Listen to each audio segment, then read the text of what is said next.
नमस्कार दोस्तों, आपका स्वागत है हमारे चैनल टीचिंग एग्जाम ओवरलोड पे। आज सीटेट की पर्यावरण अध्ययन की पहली क्लास है जो कि एनसीईआरटी बेस्ड है। तो आज की क्लास स्टार्ट करने के पहले हमारे चैनल को लाइक एवं सब्सक्राइब कीजिए। चलिए आज का सेशन स्टार्ट करते हैं। जानवरों में भी देखने, सुनने, महसूस करने की शक्ति होती है। तो आइए देखते हैं। चींटियाँ चलते समय ज़मीन पर कुछ ऐसा पदार्थ छोड़ती हैं जिसे सूंघकर पीछे आने वाली चींटियों को रास्ता मिल जाता है। मच्छर हमारे शरीर की गंध, खासकर पैरों के तलुए की गंध को सूंघकर हमें ढूंढ लेता है। मच्छर हमारे शरीर की गर्मियों से भी हमें ढूंढ लेता है। सड़कों पर कुत्तों की भी अपनी जगह बटी होती है। एक कुत्ता दूसरे कुत्ते के मलमूत्र के गंध से ही जान लेता है कि उसके इलाके से बाहर का कुत्ता आया था। रेशम की कीड़ा अपनी मादा को उसकी गंध से कई किलोमीटर दूर से ही पहचान लेता है। तो आपने वो गाना भी सुना होगा, तू धरती पे चाहे जहाँ रहे तुझे तेरी खुशबू से पहचान लूँगा। तो ऐसे रेशम का कीड़ा भी अपनी मादा को कई किलोमीटर दूर से ही पहचान लेता है। चलिए आगे बढ़ते हैं। ज़्यादातर पक्षियों की आँखें उनके सिर के दोनों तरफ होती हैं। आइए पक्षियों के बारे में थोड़ी जानकारी लेते हैं। पक्षी एक ही समय में दो अलग अलग चीज़ों में नज़र रख सकते हैं। जब यह बिल्कुल सामने देखते हैं तो इनकी दोनों आँखें एक ही चीज़ पर होती हैं। ज़्यादातर पक्षियों की आँखों की पुतली घूम नहीं सकती, वह अपनी गर्दन हिलाकर या घुमाकर ही आसपास की चीज़ों को देखते हैं।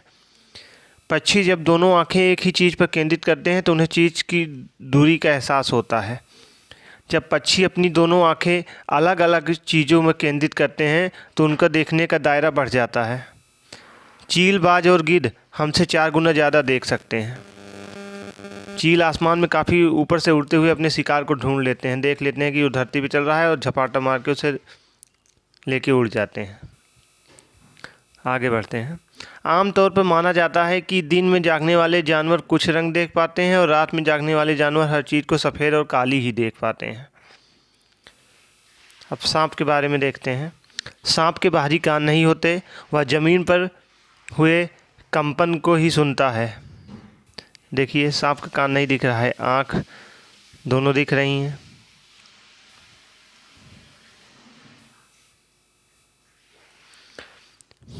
जंगल में ऊंचे पेड़ पर बैठा लंगूर पास आती हुई मुसीबत जैसे शेर या चीता को देखकर एक खास आवाज़ निकालता है, जिससे उनके साथियों को एक संदेश पहुंच जाता है। इस काम के लिए पक्षी भी खास तरह की आवाज़ें निकालते हैं।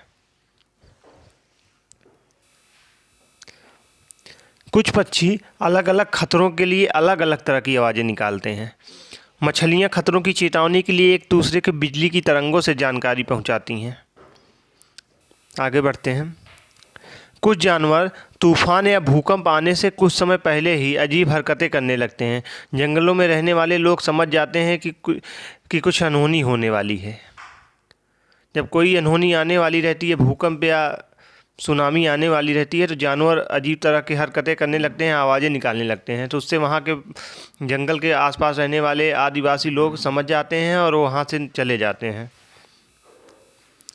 जब सन 2004 में दिसंबर के माह में सुनामी से कुछ समय पहले जानवरों के अजीब व्यवहार और उनके द्वारा की गई चेतावनी भरी आवाज़ों को अंडमान की खास आदिवासी जनजाति समझ गई और उन्होंने वह इलाका खाली कर दिया। इस प्रकार यह लोग सुनामी से बच गए थे। इसी तरह से जानवर जब कोई खतरा महसूस होता है तो अजीब तरह की आवाज़ें निकालने लगते हैं, जिससे जंगल में रहने वाले लोग समझ जाते हैं और वहाँ जंगल खाली करके वहाँ से हट जाते हैं। चलिए आगे बढ़ते हैं। डॉल्फिन भी अलग अलग तरह की आवाज़ें निकालती हैं, एक दूसरे से बात करते हैं। वैज्ञानिकों का मानना है कि कई जानवरों की अपनी पूरी भाषा होती है। बहुत से जानवर किसी खास मौसम में लंबी गहरी नींद में चले जाते हैं, जैसे छिपकली। अब सलाद के बारे में देखते हैं। सलाद से सीटेट में हर पेपर में क्वेश्चन ज़रूर आते हैं। चलिए देखते हैं सलाद को। सलाद भालू जैसे दिखते हैं पर यह भालू नहीं होते हैं। सलाद दिन में करीब 17 घंटे पेड़ों से उल्टे लटककर मस्ती में सोते हैं। सलाद सप्ताह में एक बार शौच करने के लिए पेड़ से नीचे उतरते हैं। ये देखिए पेड़ से उल्टा लटकता हुआ है सलाद। सलाद जिस पेड़ पर रहते हैं उसी के पत्ते खाकर अपना पेट भरते हैं और 40 वर्ष के अपने जीवन में या केवल 8 पेड़ों पर ही घूमने की तकलीफ उठाते हैं। यह एक बहुत आलसी तरह के जानवर होते हैं। अब बाघ के बारे में देखते हैं। बाघ अंधेरे में हमसे 6 गुना बेहतर देख सकते हैं। बाघ की मूछें हवा में हुए कंपन को भांप लेती हैं, जिससे उसे शिकार की सही स्थिति का पता चल जाता है और अंधेरे में रास्ता ढूंढने में बाघ को मदद मिलती है।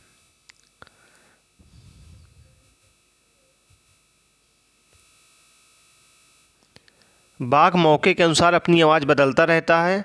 बाघ का गर्जने की आवाज़ 3 किलोमीटर दूर से भी सुनी जा सकती है। बाघ हवा की वजह से पत्तों के हिलने और शिकार की वजह से झाड़ियों के हिलने से आवाज़ में अंतर पहचान लेते हैं। बाघ के दोनों कान बाहर की आवाज़ों को अच्छे से सुनने के लिए अलग अलग दिशाओं में बहुत ज़्यादा घूम सकते हैं। जैसे फिगर में देखिए, वह एक कान दूसरी तरफ एक कान दूसरी तरफ घुमाकर आवाज़ अलग अलग दिशाओं में सुन सकता है। Jim Corbett national park Uttarakhand में है। घना पक्षी विहार राजस्थान के भरतपुर ज़िले में है।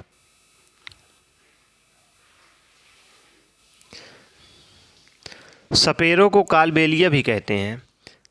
नाग गुम्फन ऐसे डिजाइन, रंगोली, कढ़ाई और दीवारों को सजाने के लिए सौराष्ट्र, गुजरात और दक्षिण भारत में प्रयोग किए जाते हैं।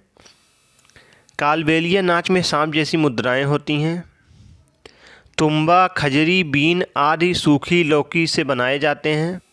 हमारे देश में पाए जाने वाले सांपों में केवल 4 तरह के सांप ही जहरीले होते हैं। उनके नाम नाग, करैर, दुबैया, अफाई। चलिए आगे देखते हैं। इसको सही कर लीजिएगा, यहाँ अफाई होगा। चलिए, सांप जब किसी को काटते हैं तो उनके 2 खोखले जहर वाले दांत से दूसरे व्यक्ति या जानवर के शरीर में चला जाता है। सांप के द्वारा काटे हुए व्यक्ति को सीरम नामक दवा दी जाती है, जो सांप के जहर से ही बनाए जाते हैं। चलिए आगे बढ़ते हैं। उड़ीसा के कालाहांडी जिले में सबसे अधिक चावल पैदा किया जाता है। आत्रेयपुरम जिला आंध्र प्रदेश में है। भारत के विभिन्न प्रांतों में आम पापड़ को अलग अलग नाम से पहचाना और पुकारा जाता है। हिंदी में अमावट, बंगाली में आमसोट्टो, असम में आमटा, तेलुगु में मामड़ी तांडा, मराठी में अबाम्बड़ी। चलिए आगे देते हैं स्वाद और पाचन के बारे में। हमारे पेट का तापमान 30 डिग्री सेंटीग्रेड होता है। हमारे पेट में पाए जाने वाला रस अम्लीय होता है। भारत में सबसे ज़्यादा चावल का उत्पादन उड़ीसा के कालाहांडी ज़िले में होता है। उड़ीसा में इतने अधिक चावल उत्पादन के बावजूद भी वहाँ के बहुत से लोग गरीब हैं। मुस्लिम कपड़ों को छानने में यूज करते हैं। कांच के जार या बोतल में अचार रखने से पहले अच्छी तरह से सुखाया जाता है, ताकि उसमें कोई नमी न रह जाए, वरना अचार ख़राब हो जाता है। इसलिए अचार रखने से पहले उसे धूप में अच्छी तरह से सुखाया जाता है। अब हम पिचर प्लांट के बारे में जानते हैं। पिचर प्लांट को नेफेंथिस भी कहा जाता है, जो कि देखिए फिगर के द्वारा दर्शाया गया है। इसके मुंह पे घड़े जैसा होता है और यह एक खुशबू निकालता है। जब उस खुशबू को सुनकर जानवर इसकी तरफ आकर्षित होते हैं और जानवर जब यहाँ आते हैं तो वैसे ही अपने इस घड़े को बंद कर लेता है और जानवर उसमें फंस जाता है और अपना शिकार ये करता है। पिचर प्लांट एक विशेष प्रकार की गंध को छोड़कर कीड़ों को आकर्षित करता है और फिर उनका शिकार कर लेता है। बिल्क्रो के बारे में और देखते हैं। बिल्क्रो सैंडल में खुरदरा सा हिस्सा होता है, जिसको पहनने के बाद चिपकाया जाता है। बिल्क्रो का आविष्कार जॉर्ज मेस्ट्रल ने 1948 में किया था। उनको यह विचार कांटों वाले बीज से आया था।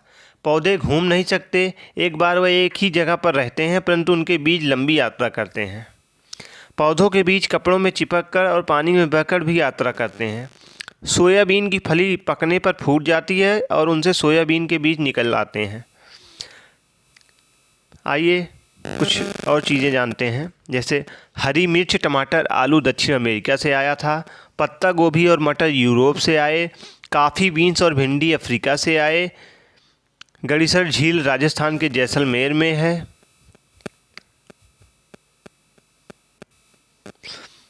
यहाँ उस घाट पर एक स्कूल हुआ करता था। जैसलमेर में 9 झीलें थी जो एक बड़ी झील में पानी बरसने पर भरी जाती थी। जैसलमेर में बहुत कम बारिश होती है, साल में 1 या 2 बार, और कभी कभी तो साल में 1 ही बार बारिश नहीं होती। जैसलमेर में जब झीलें पानी से भर जाती थी तो लोग उत्सव मनाते थे और उनकी पूजा करते थे, जैसे उत्तराखंड में नई दुल्हन की पूजा होती है। कुएं और झीलों के सूखने के कारण पानी को मोटर से निकाला जा रहा है, जिससे ज़मीन का पानी कम होता जा रहा है। अब झीलें भी कम हो रही हैं, जहां पहले वर्षा का पानी इकट्ठा हो जाता था। पेड़ों के चारों तरफ और पार्कों में मिट्टी को सीमेंट से ढक दिया जा रहा है, जिससे वर्षा का पानी ज़मीन में नहीं जा पाता है। 1986 में जोधपुर और उसके आसपास बारिश ही नहीं हुई। फिर लोगों को ध्यान आया कि वहाँ एक पुराना कुआं या बावली है। लोगों ने पैसे इकट्ठा किया और लगभग 200 ट्रक कूड़ा निकाला गया और लोगों को वहाँ पानी मिला। प्यासे जोधपुर को बावली से पानी मिला। कुछ सालों बाद वहाँ अच्छी वर्षा हुई और बावली को लोग फिर भूल गए। अलबरूनी हजारों साल पहले उज़्बेकिस्तान से भारत आया था। अलबरूनी ने भारत में आकर सभी चीज़ों को ध्यान से समझा और जाना कि यहाँ के लोग तालाब बनाने की कला जानते हैं और वहाँ बड़े बड़े पत्थर और लोहे के चबूतरे झीलों के किनारों पर बनाते हैं। अलबरूनी ने सारी बात को विस्तृत रूप से लिखा। यह सारी बातें 1973 में मिली एक स्टाम्प पर लिखी थी, जो अलबरूनी के जन्म के 1000 साल बाद मिला था। मृत सागर का पानी सबसे ज़्यादा खारा होता है। मृत सागर समुद्र तल से 418 मीटर नीचे दुनिया का सबसे निचला बिंदु कहा जाने वाला सागर है। इस खारे की पानी की सबसे निचली झील भी कहा जाता है। मृत सागर में आदमी डूबते नहीं हैं। जैसे इस महिला को देखिए, पानी में लेटी हुई है और पानी के ऊपर तैर रही है। मृत सागर के 1 लीटर पानी में 300 ग्राम तक नमक मिलता है, क्योंकि भारतीयों को समुद्र से नमक बनाने की इजाज़त नहीं थी। दांडी यात्रा अहमदाबाद से गुजरात के समुद्रों के किनारों तक चली। मलेरिया के बारे में देखते हैं। मलेरिया में बुखार, कपकपी और ठंड के साथ आता है। मलेरिया की दवा सिनकोना पेड़ की छाल से बनाई जाती है। लोहा या आयरन हमें गुड़, आंवला और बहुत सी हरे पत्ती वाली सब्जियों से मिलता है। मक्खियों से कई तरह की बीमारियां होती हैं। अलगी या शैवाल एक तरह जलीय पौधा है जो बरसात के मौसम में होता है। रेनोल्ड रास ने सबसे पहले बताया कि मलेरिया मच्छरों से फैलता है। मलेरिया एक कोशिका वाले पैरासाइट्स परजीवी से होता है, जिसे प्लाज्मोडियम कहते हैं। मलेरिया के परजीवी का वाहक मादा एनोफिलीज मच्छर है, जिसके पंख गहरे और धब्बेदार होते हैं। तो आज का सेशन यहीं पे समाप्त करते हैं। अभी इसका 2 पार्ट और बचा हुआ है। पार्ट 2 हम कल फिर लेके आएंगे। ये एनसीईआरटी के संपूर्ण निचोड़ है, क्योंकि इससे हर बार प्रश्न पूछे जाते हैं, इसलिए आप इसे अच्छी तरह देखिएगा। और अगर इसका PDF प्राप्त करना चाहते हैं तो हमारे टेलीग्राम को ज्वाइन कर लीजिए, जो कि उस पर हम सारी PDF हम शेयर कर देंगे। और अगर आप सीटेट और यूपीटेट की तैयारी करना चाहते हैं टॉपिक वाइज प्रॉपर तरीके से, हमारे चैनल के साथ जुड़ जाइए। तो आज का सेशन यहीं पे समाप्त करते हैं। कल फिर मिलते हैं किसी नए सेशन के साथ। धन्यवाद।